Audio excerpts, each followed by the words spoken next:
I think there's some pretty good sideboards there that you really don't have room for in this bill. All this does is add an agency to a list. Thank you, Mr. Chairman. Senator Biden.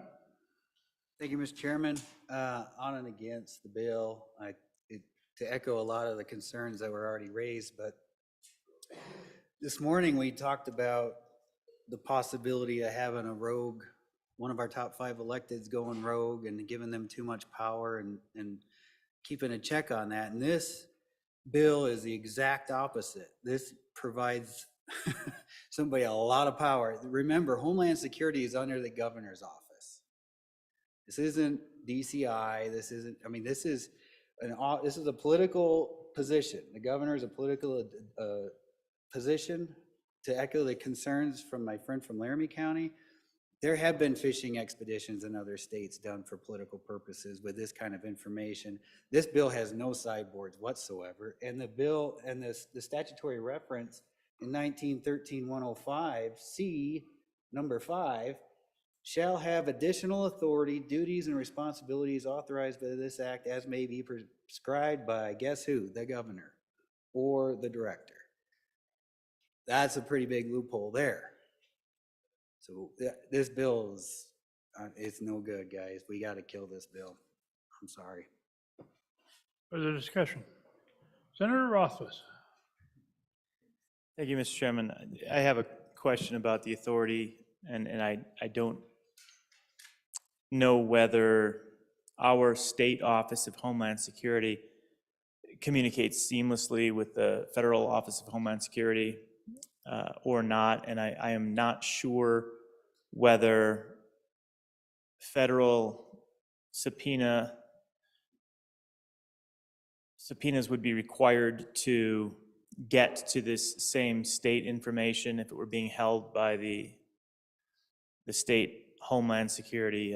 I think that over the years we've tried to put in place requirements that there be some sort of a court order, some sort of judicial intervention prior to data sharing from our agencies and I think from DCI, although there could be loopholes. I really have no idea. To ensure that there is at least a check along the process between our state agencies and state law enforcement and the federal government doing any type of fishing expedition. And so my question is, do we know if that's in place between our State Department of Homeland Security and the Federal Department of Homeland Security? So that's the first point. The second point is, while I share the concerns that have been expressed about adding this to the laundry list, I guess I would point out that, first of all, we can't fix any of the problems that we've laid out in this bill. It's just not possible. It's not within the title. That would be a much bigger, better, and more detailed piece of legislation. But it's just not here. And so I don't think we can do that. I mean, the question is a reasonable policy decision about whether we should or should not include the State Department of Homeland Security in this laundry list. And the final point I would make, Mr. Chairman, is while we're all, I think, rightly offended, at least those that have expressed that, with our lack of security and oversight, this is a little bit of a, not only is the barn door open on this one, both barn doors are open, and I don't think it's got all the walls on the barn. We really don't have any data control as a state. It's not this bill that's the problem. It's a comprehensive problem with our state private information management system. So we're not going to solve it with this bill. We're not going to break it with this bill.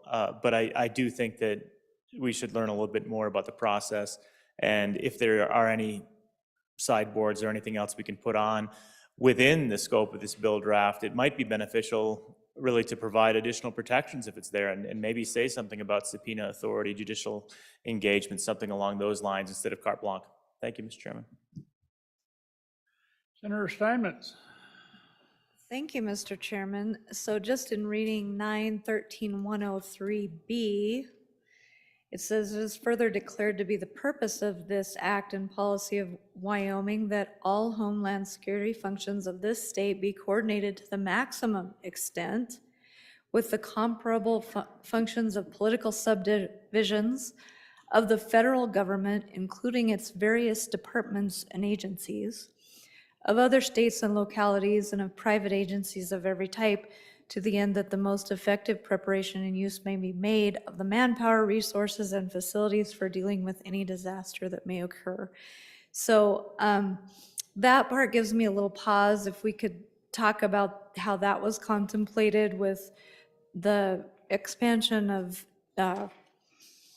duties in this bill, and if we could get some information on that for second reading, if it makes it that far, I'd sure appreciate it. Senator Landon?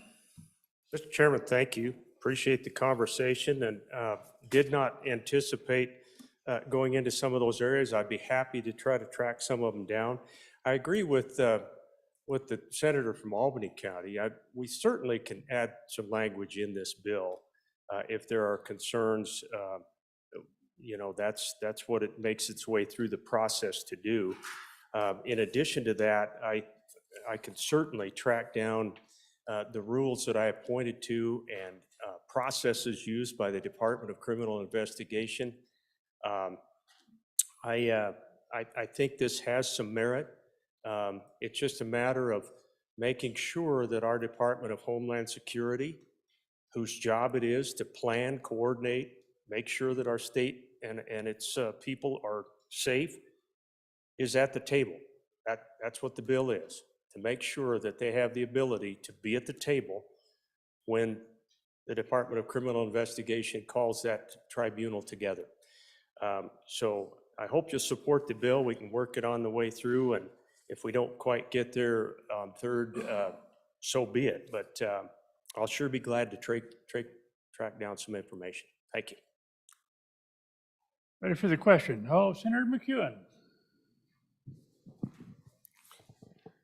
I just really have one big question on this.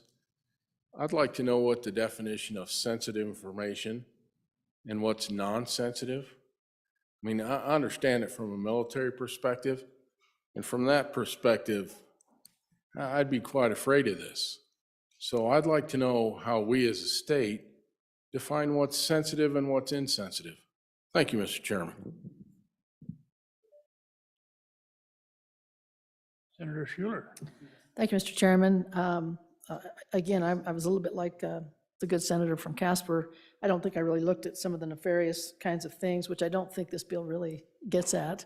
But I would like to know just some of the questions that have come about in terms of this criminal information that's available already to our law enforcement. It's available to our parole and corrections folks. It's available to our DFS folks. And so I guess I'm interested if in fact this bill passes, how long do they have access to that kind of information, particularly personal information? And maybe that would help me feel a little more comfort with this bill. Any further discussion? Since you're ready for the question, all those in favor of Senator Landon's motion, and when the committee of the whole rises to report, it do so with a favorable recommendation of House Bill 145, please say aye. Those opposed? No. Okay.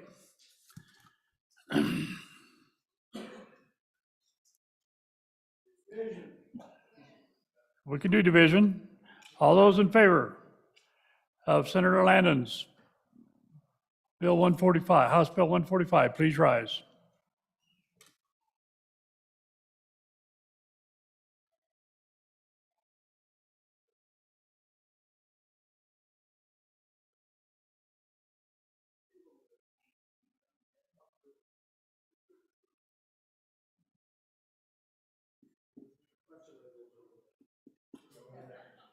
Put me on that.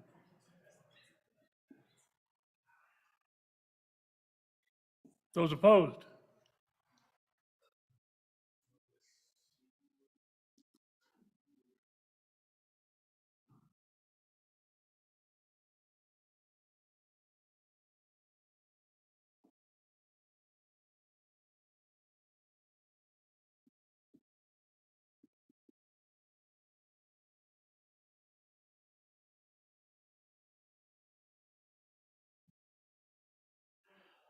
Okay. By a vote of 10 to 18, 10 ayes, 18 noes. House Bill 145 has failed the Committee of the Whole. Pursuant to SR 65, having failed the standing division vote, a roll call vote is required. Chief Clerk will call the roll, please.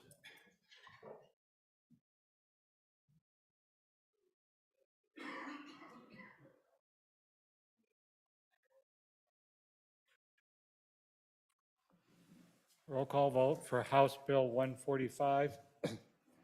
Senator Anderson? Baldwin? Barlow? Whitman? Boner? Bouchard? Brennan? Case? Cooper? Aye. Dockstader? Ellis? French? Murphy? Giroux? Hicks? Hutchings? Ide? Jones? Kinsky? Kolb? Landon? Lawson? I'm sorry, Larson. McCune? Nethercott? Pappas? Rothfuss? Salazar?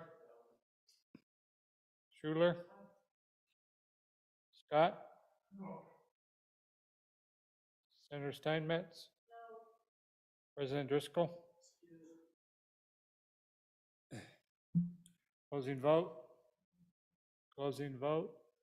Vote closed. Senate File 145. I'm sorry, thank you. House Bill 145, 8 ayes, 20 noes, 3 excused.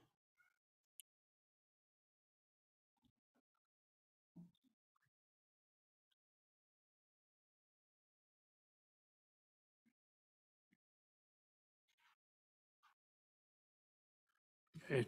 House Bill 145, having failed a roll call vote pursuant to SR 6-5A, is deemed indefinitely postponed. The next bill for your consideration is House Bill 65. Will the reading clerk please read in the bill? House Bill 65 engrossed 988 suicide prevention, sponsored by the Revenue Committee, an act relating to suicide prevention, was referred to Committee Number 10, which returned to committee recommendation that it do pass. Ayes Senators Baldwin, Barlow, Dockstader. No Senators Bouchard and Hutchings. Senator Baldwin, Chairman. Senator Baldwin, what is your pleasure? I move that when the Committee of the Whole, Mr. Chairman, rise to report that it do so with a positive recommendation that do pass House Bill 65, 988 suicide prevention. And with the explanation and the encouragement to vote yes is Senator Dockstader. Senator Dockstader. Thank you, Mr. Chairman. Bringing House Bill 65, 988 suicide prevention. Members of the Senate, Wyoming remains #1 in deaths by suicide per capita in the U.S., losing 189 people in 2021. What 65 does is it establishes a framework for the 988 crisis call centers. Includes language to establish a trust account. There is no appropriation at this time, and that would be required at another time by the Department of Health, perhaps the next biennium. There has been some initial funding through ARPA in the last couple of 3 years, working with one of the state's main associations. Let me go over the bill for you, and I'm going to dwell a lot because it's a big, thick bill, but I'll give you some of the highlights. 988 establishes a system for suicide prevention, mental health crisis. Includes an advisory board and a trust fund and a reserve account and an allocation of funds should they become available, whether through the state or donated and so forth. Page 2 and 3 are the definitions, not what 988 means, the administrator, the contact person, the crisis centers, the department. Mobile crisis team will include no less than one behavioral health care professional or paraprofessional. Members will be trained to do this job. They need to respond in a timely manner. This is over on page 4. They have community partners that they'll be working with in the various communities across Wyoming. There'll be confidentiality for the patient information. And page 5, 3525-502 designates the powers and duties, noting that no later than July 1st, 2023, the department will designate at least one crisis center. There'll be an agreement with the National Suicide Prevention Lifeline. The policy of best practices that are already established out there. That provides for reports and updates. Also on page 6 allows for deployment of crisis services. And they must meet the requirements for the at-risk populations. And follow-up services will be offered to those using the 988 system. Over on page 7, provides for oversight of the entire system, promulgate the rules, have formal agreements, establish community partners. Again, working in consultation with the new National Suicide Prevention Lifeline. Page 8, there will be an annual report. And under 3525-503, mobile crisis teams on-site with on-site responses if they have a situation they need to address. And again, it emphasizes community partnerships. We're on page 9, be staffed with personnel that reflect the demographics of the various communities across the state. Collect data that's required. If they have substance abuse problems, that data will be collected. Payment for the crisis services department provides payment for the provision of the crisis services under 3525-04. And this would be done through the department. If they're not insured or the service is not covered, the service is not covered by another entity. And they may also explore options for appropriate coding of payment. Under 3525-505, the advisory body will be used to have oversight of the whole system. And under 3525-506, there'll be a trust fund created. And on page 11, fiscal year, it'll all start with fiscal year beginning July 1st, 2024, with the earnings from the 988 system trust fund account. They're appropriated for the expenditures of that account. And then the earnings will be coordinated through the State Treasurer's Office deposited there. So on page 12, and beginning July 1st, 2024, the fiscal year 2023, and each fiscal year thereafter, the State Treasurer shall transfer the unobligated funds from the reserve account to the 988 system. Page 13, funds available to the department shall be prioritized. Maintain a statewide 988 system with all this on 13. Supporting of enhanced 988 system provided through a series of statutes already there. Page 14, 3525-507, there will be immunity for telecommunication providers. And this means any person or company that provides commercial landline telephone services. 3525-508 addresses the confidentiality of the system. Information obtained through the 988 system is considered a public record, but access to that information may be denied because of confidentiality. Establish timeframes to get it all started with the Suicide Designation Act 2022. Section 3, next standard budget will be considered. So finally, Section 4, the final page, the act is effective immediately.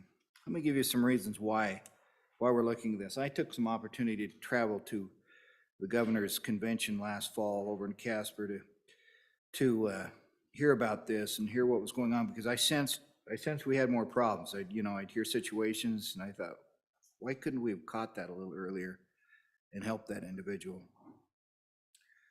So why is it important to have these call centers? Without an in-state call center, Wyoming residents are directed to a random overflow center out of state. That person may not have a knowledge of Wyoming or what it's all about here in this state.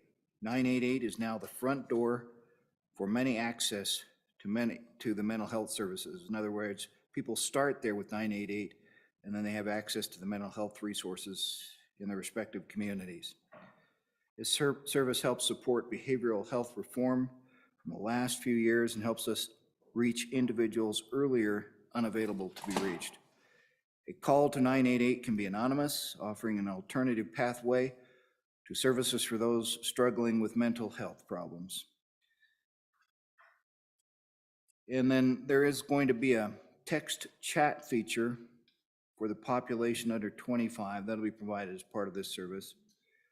Early data from 2022 shows that the 24/7 service, along with the 988 conversion, is working to flatten Wyoming's suicide rate. Preliminary data shows our 2022 suicide rate was 152 deaths. It's compared to 2021 when there were 189. So it's starting to flatten out through early use of this program. It's estimated that each death by suicide costs Wyoming $1.3 million. That's our bill. We're asking for your support. It's not funded this time. It sets it up. And folks, for whatever reason, Wyoming remains #1 in deaths by suicide per capita in the United States. And this is one approach to help address that. Thank you. Senator Anderson.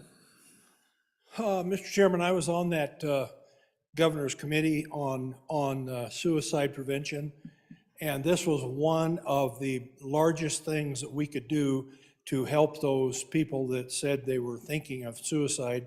They need somebody to call, and not just anybody, but somebody that can actually talk them through it. So I'm all in for this bill. Thank you. Senator Beitman. Thank you, Mr. Chairman. Confused on the fiscal note. I heard there was an out appropriation, but I'm looking at the fiscal note, and it says there's a appropriation of $40 million from the LISRA to the System Trust Fund, and then another $6 million to the Trust Fund Reserve account. A lot of money into this, and I just want to make sure we're all straight on what's going on with the fiscal note. And then I'll have some more questions after that. Senator Barlow. Thank you, Mr. Chairman. So there is a fiscal note that was prepared when the bill is introduced. All of the funding out of that trust fund, the fiscal note, has been removed from the bill. The rationale for leaving the trust fund is that the trust fund can receive gifts and other types of funds from the outside. As you know, there are charitable organizations who are also involved in this, who do support these type of efforts. And so that's why the trust itself was left in, but all state money from any source has been removed from the bill before it came to this body. Thank you, Mr. Chairman. Senator Anderson again. Mr. Chairman, if you look at the engrossed copy, the dollars are pulled out of the engrossed copy from the House. Senator Hyde. Thank you, Mr. Chairman. This is a tough issue. Our family experienced a suicide real close. You know, the intentions of this bill are very good. I just don't think that government is the answer to our problems. That's not the root of the problem. And that's where we need to go with this. I don't think, you know, growing government to help this is good. There's a lot of faith-based agencies out there, and it's better handled there. You know, the testimony on this is good. I hear what everybody's saying, wanting to help, but I don't think government getting involved in this issue is the right way to do this. Thank you, Mr. President. Senator Cole. Thank you, Mr. Chairman, for recognition. Just a few questions.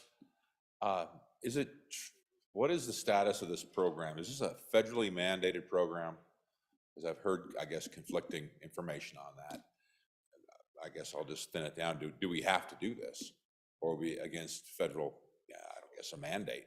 one of those unfunded mandates possibly. And that's kind of my main question is just what is the necessity of the program and how we're going to continue to fund it in the future. Thank you, Mr. Chairman. Senator Boner.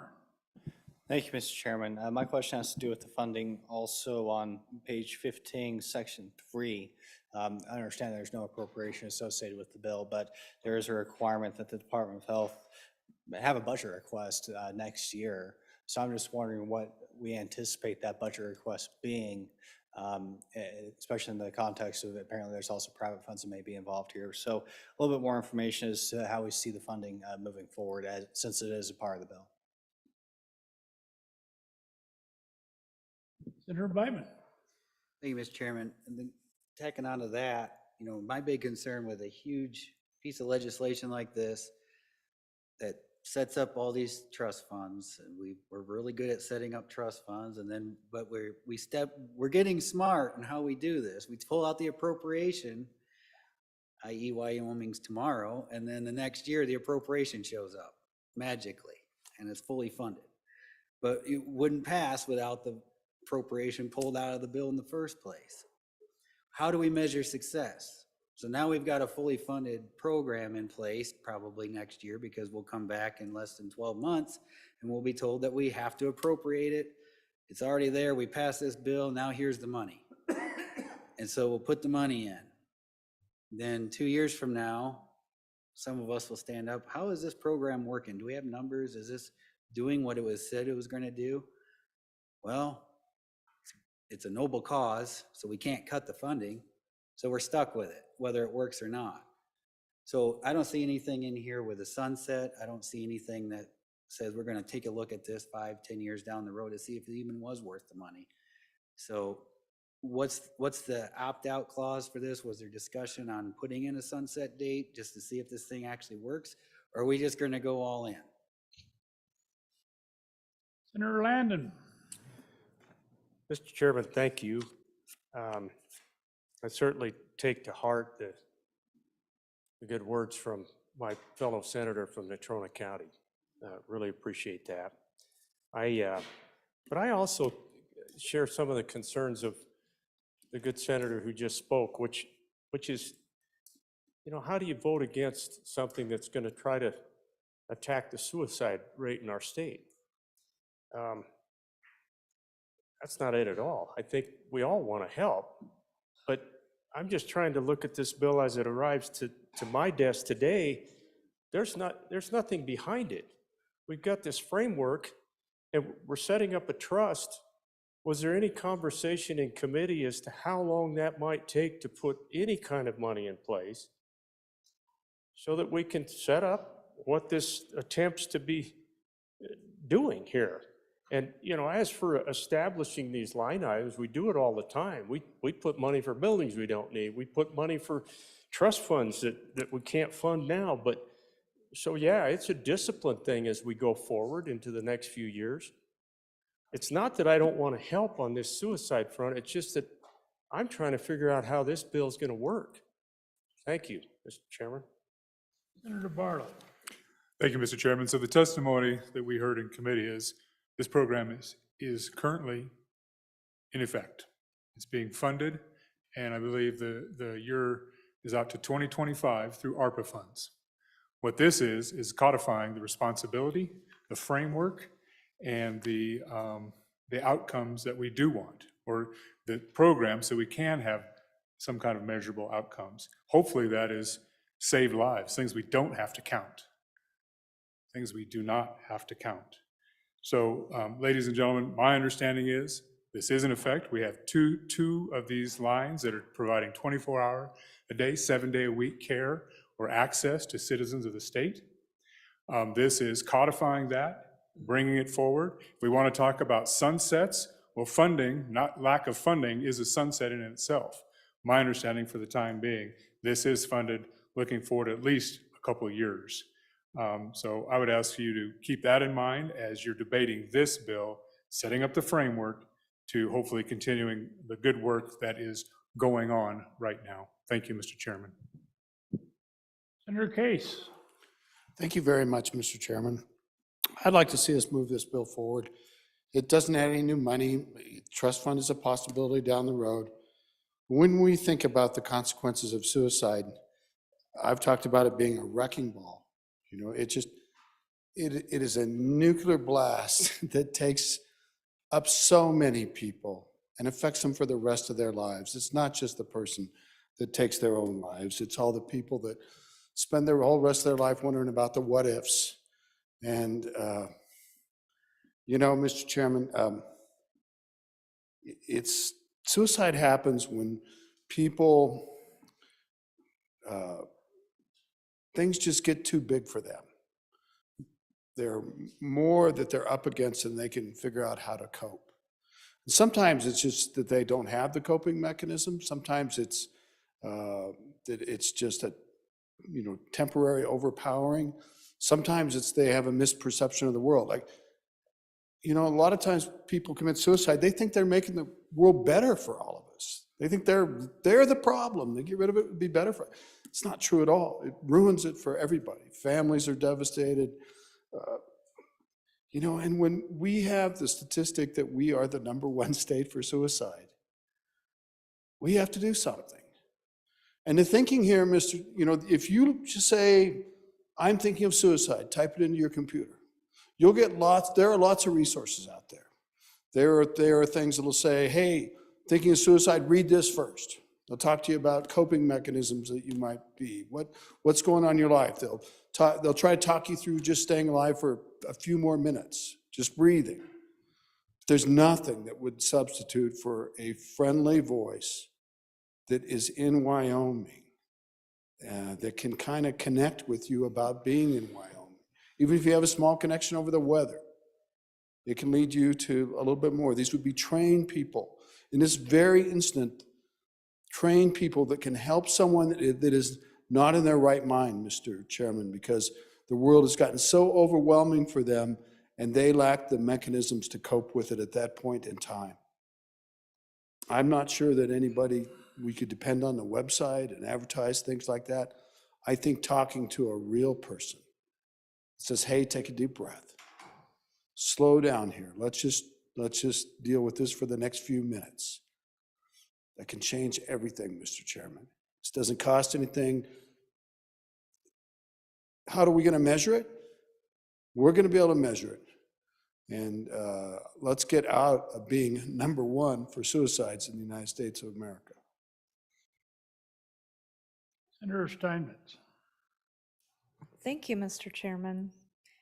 And all due respect to everyone who's dealt with this, it's a serious issue, and I appreciate the reverence of the debate we're having today. Looking this up, though, because we've been talking about this ever since I've been in the legislature, which is 9 years now. Hard to believe. But in looking this up, it says a place operating in the middle of the state is operating the new Wyoming Lifeline with funding from the Wyoming Department of Health, which was approved earlier this year, this is in 2020, by the Wyoming legislature and Governor Mark Gordon. So before I would feel comfortable moving forward with a bill like this, I'd need to know the line item in the Department of Health's budget, how much money is being appropriated for the program that's being administered already by a Wyoming center, and know a lot more about what we're dealing with, because while we know that this is a problem, I would also like to know if the funding we're allocating now with a Wyoming-based company is having any impact, because it seems like it continues to be a problem and has been ever since I've been here. And I think we're all sympathetic to it. We are all invested in seeing it go down. But the good senator from the Natrona County had great comments on this issue. Thank you. Senator Cole. Thank you, Mr. Chairman. I'm still looking for an answer if this is a federally mandated program or not. I think that's an important question to ask. And I'd like to just add this, is that I certainly care about suicide. But I will tell you and guarantee you this, I don't care how much money we throw at this, we will never stop suicide. I almost think of it like law enforcement. You have to have a presence, You have to do what you can to try to, you know, stomp it down and do the best you can to minimize it. But there's always about, I guess, results for what you spend your money on. We had conversations about DD waivers with folks that are needed in-home care. I mean, there's choices to be made, and they're not easy choices, but I certainly am sympathetic towards making the best of what we can do with the situation. Thank you, Mr. Chairman. Senator Baldwin. Just a quick answer, a couple pieces of information. This is actually something that was 988 was signed into law by not this president in place right now, but by the previous president in 2020. With that in mind, I just wanted to read you a couple numbers here. Forget the number one. I'd like to forget it completely, but forget it for now. We talk about the suicides starting to trend down. And since we started that in 2020, the total number of suicides was 194 in Wyoming. In 2021, that dropped off down in the 180s. And as Senator Dockstader has told you, it dropped to 152. Now, you can't draw an absolute correlation to that 988, but I would tell you this. Since the call centers have been set up, the call frequency has increased every month or every year, that call frequency. So it's doing something. It's a difficult thing to measure. It's a difficult thing to say, I did this, and absolutely we've cut the number of suicides. It could be an anomaly, but the chances are where the trend is showing a continual trend down, that there is an effect happening. So I would just submit that to the body, that it was signed into law by the good president in 2020. Senator Schuler. Thank you, Mr. Chairman. Yeah, just to follow up on the good senator from the southwest corner over there. If we don't do anything with this bill, basically then we just, it refers back to the National Suicide Hotline. And so does that help? Yes. It's been around for a while. And so, yeah, it helps. But I think just those statistics right there tells you a little something about what happens when you have call centers within our own state with people from Wyoming backgrounds and Wyoming experiences that can actually talk to these people, not somebody in New York or California, or excuse me, other states. So I think that's the definition of will it be effective, is we will have people there that will be able to talk to our people on a different level than maybe some of these folks from other states that really don't have the same experiences. Thank you. Senator Dockstader. Thank you.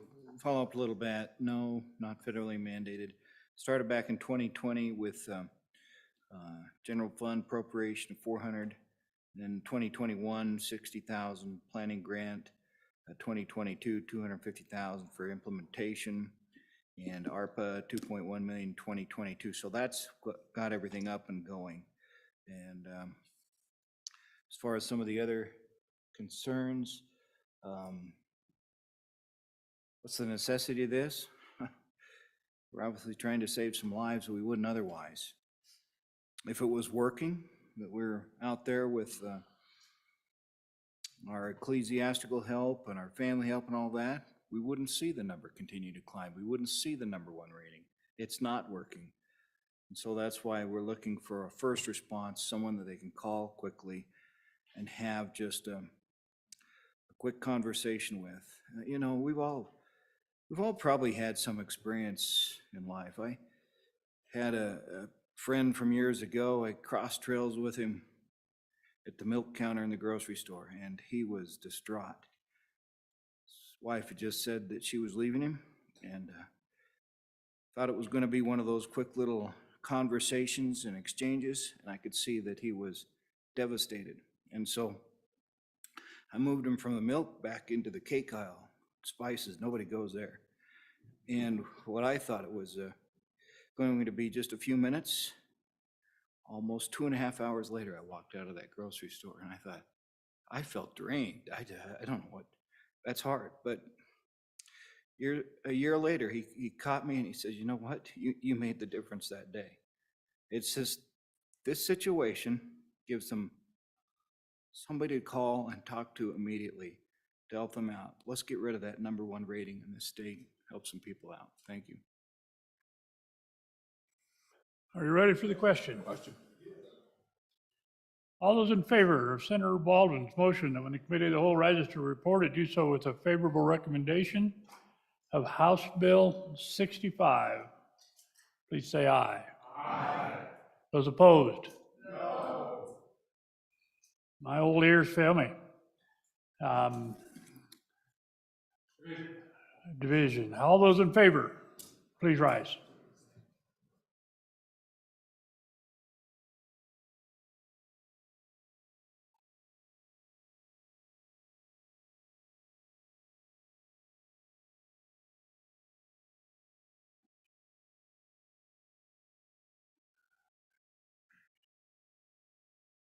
Those opposed?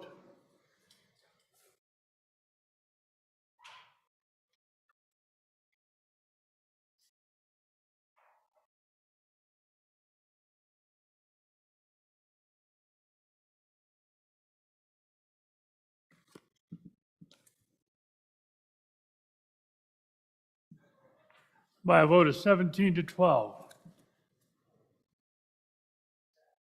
Committee of the, House Bill 65 has passed the committee of the whole. Mr. Majority Floor Leader, I'm out of something to do up here.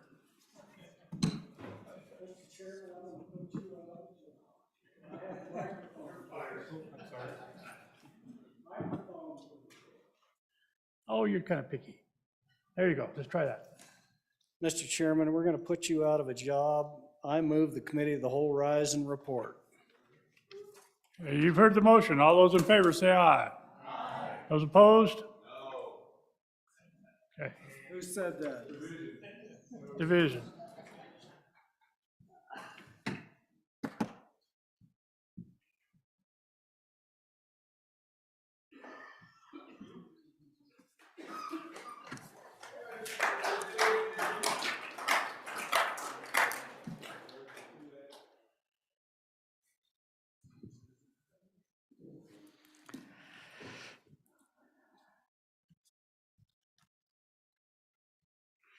Reading clerk will read the committee of the whole report.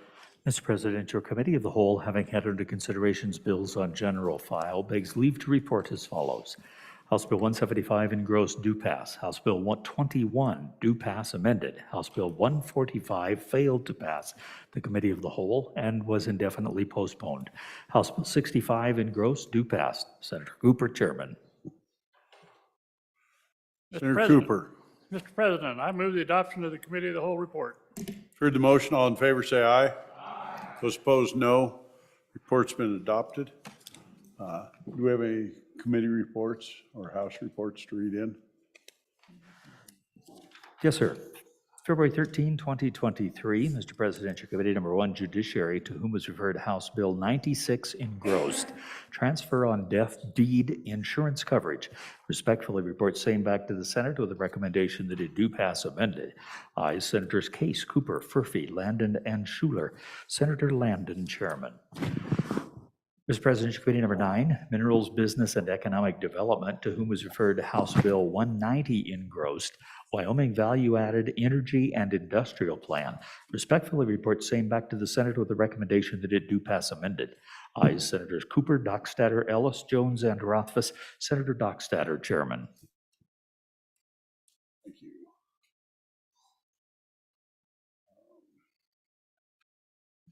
We're at that order of business, signing of enrolled acts. Don't do it, Mr. President. Hey, these are Senate files. We sign those. We shred the others. Senate Enrolled Act number 6.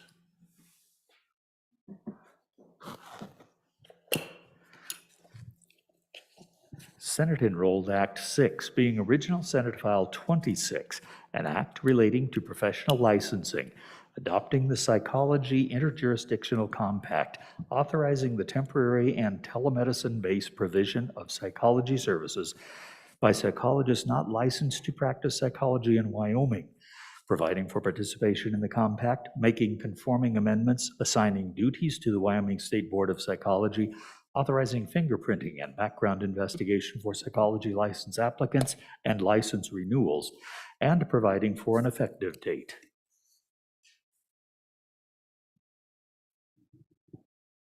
Senate Enrolled Act number 6, originally being Senate File number 26. I'm about to sign. I have co-signed. Enrolled Act number 7.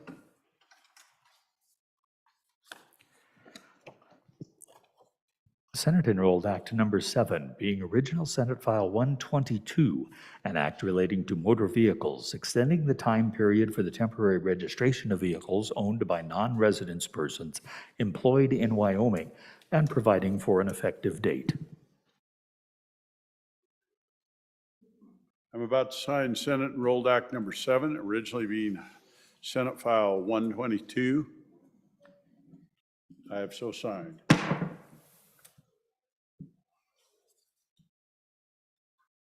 Senate Enrolled Act Number 8, originally Senate File 118.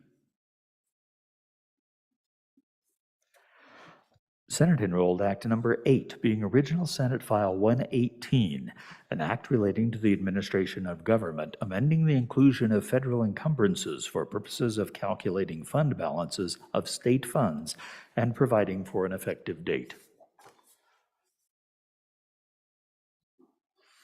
I'm about to sign Senate Enrolled Act Number 8, originally Senate File Number 118. I have so signed.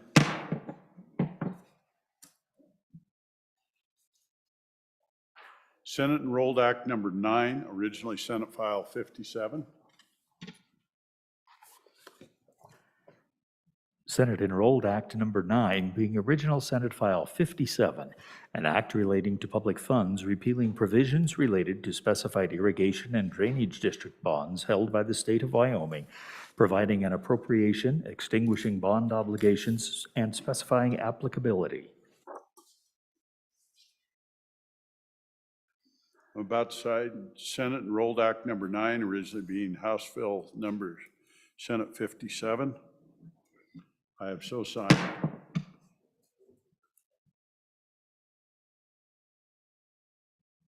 Senate Enrolled Act Number 10, originally Senate File Number 36.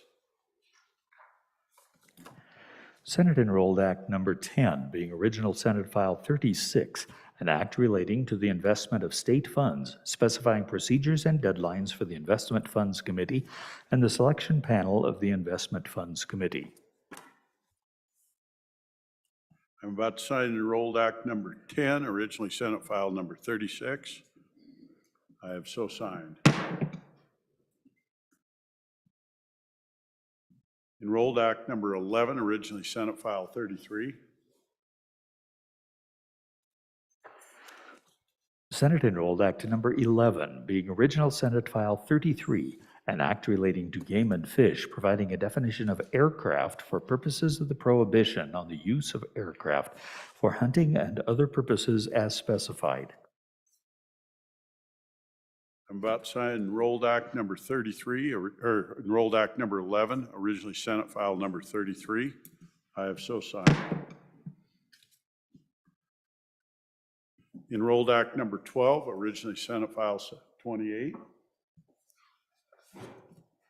Senate Enrolled Act Number 12, being original Senate File 28, an act relating to agriculture, specifying participation in livestock contagious and infectious reportable disease testing and containment programs and reimbursements to include all producers in the state, including producers on the Wind River Indian Reservation as specified, providing for cooperative agreements with the Eastern Shoshone and Northern Arapaho tribes, expanding the government's authority to negotiate on brucellosis containment. I'm about to sign Enrolled Act Number 12, originally being Senate File 28. I have so signed.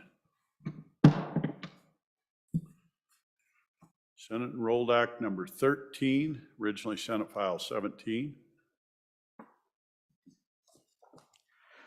Senate Enrolled Act Number 13, being original Senate File 17, an act relating to motor vehicles requiring specified insurance and safety equipment for off-road recreational vehicles when operated on a public road right-of-way, street, road, or highway, providing an exception. I'm about to sign Enrolled Act Number 13, originally Senate File 17. I have so signed. Enrolled Act Number 14, originally Senate File 15.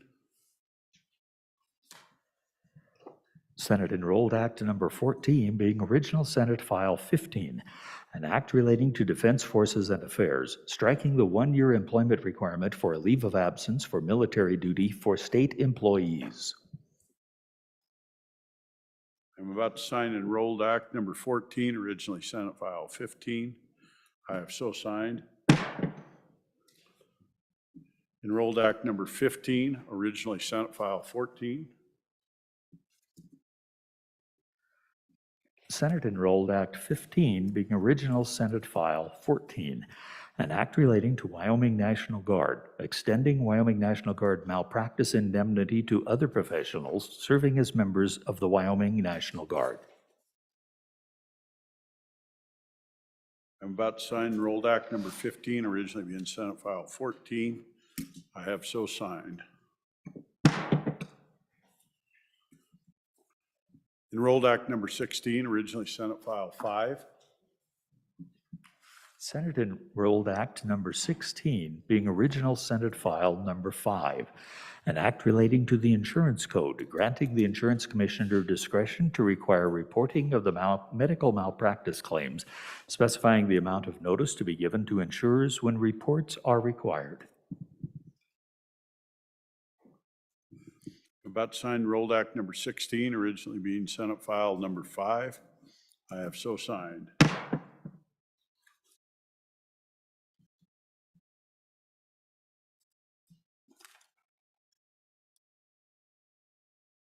Mr. Majority Floor Leader, that clears the desk.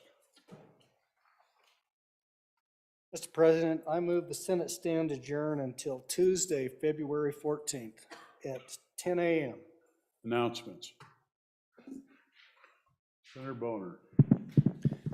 Thank you, Mr. President. Your committee number 8, Transportation, Highways, and Military Affairs will meet today upon adjournment, let's say at 4:35 to consider, and Capital Center Room W2 and online to consider House Bill 44, Road and Bridge Construction, Alternative Contracting, House Bill 239, Vehicle Idling Decriminalization, and House Bill 154, Permanent Vehicle Registration. Senator Baldwin. Thank you, Mr. President. Early reminder for Wednesday morning at 8:30 a.m., coming back after the governor's breakfast. Labor and Health Committee number 10 will meet in room 6 and online to hear House Bill 127, Healthcare Facilities and Clergy, House Bill 165, Living Organ Donor Protection. Additional announcement tomorrow morning at 7 a.m. is the Mindful Mindset. If any of you want to be mindful or have a mindset, that's over in the house, up above the house in the chambers. And the other reminder is Wednesday during lunch from 12 until noon, the Department of Pharmacy is doing a presentation for all the legislators who want to learn more about fentanyl. And again, there are no free samples. Senator Steinmetz. Thank you, Mr. President. Your committee number 5, Agriculture, State and Public Lands and Water Resources, will meet tomorrow, Tuesday, February 14th, upon adjournment in room W2 and online to consider House Bill 22, State Land Lease Deficiencies Cure Process, House Bill 17, State Lands Grazing of Non-Owned Livestock, House Bill 180, Brucellosis Testing Notification Requirements, and House Bill 188, Wolf Depredation Compensation if time permits. Senator Dockstader. Thank you, Mr. President. Your committee number 9, Minerals, will meet Wednesday, February 15th upon the noon recess to hear House Bill 42 engrossed off-road recreational vehicle operation and House Bill 62 open banking. Thank you, Mr. President. Senator Biden. Thank you, Mr. President. Your committee number 3, Revenue, will meet tomorrow, Tuesday, February 14th. That sounds like Valentine's Day, doesn't it? Better wear pink tomorrow. Upon noon recess, Capitol Extension Room W6 and online to take up the following 2 House bills. House Bill 174 engrossed, Homestead Exemption Amendments, and House Bill 98 engrossed Property Tax Homeowners Exemption for those who are mindful of tax policy. Come be there or be square. Chairman Kinski. Mr. Chairman, or Mr. President, your Appropriations Committee number 2 will meet tomorrow, Tuesday, February 14th, upon noon recess in W113 to hear HB 118, Volunteer Firefighter Pension Funding, HB 100, Acquisition Value Study, HB 195, American Rescue Plan Act Appropriations Amendments, HB 208, School Foundation Program Reserve Account Investments, and HB 229, electronic payment of sales and use taxes, and we will lay over till the following day anything we don't get to tomorrow. Thank you. Senator Landon. Mr. President, thank you. Heads up to our Judiciary Committee. At 7:30 on Friday, we will have an informational meeting of the joint committees. We'll meet with the other side in the Supreme Court chamber to take up the issue of first responder suicide. Appropriately enough, we spent this afternoon on that issue, but we're going to learn what we can on Friday morning. And tomorrow, Mr. President, I will announce whether or not we'll take up any bills following that meeting. Thank you. Thank you. Your joint conference committee with the House on the budget will meet at 5:30 in Senate Conference Room 311. Senator Hicks, is that correct? 311, right, Fred? In 311 at 5:30. Senator Schuler. Thank you, Mr. President. Your Senate Committee Number 6, Travel, Recreation, Wildlife, and Cultural Resources will meet tomorrow, Tuesday, February 14th at 8 o'clock a.m. in the Capitol Extension, Room W2 and online. We will hear HB 83, Tribal Agreements to Hunt and Fish, and HB 99, Property Tax Refund Program. Thank you, Mr. President. Any further announcements? You've heard the motion. All in favor, say aye. Those opposed, no. Motion is passed. We are adjourned until 10 a.m. on Valentine's Day, February 14th. Bring flowers for your friends.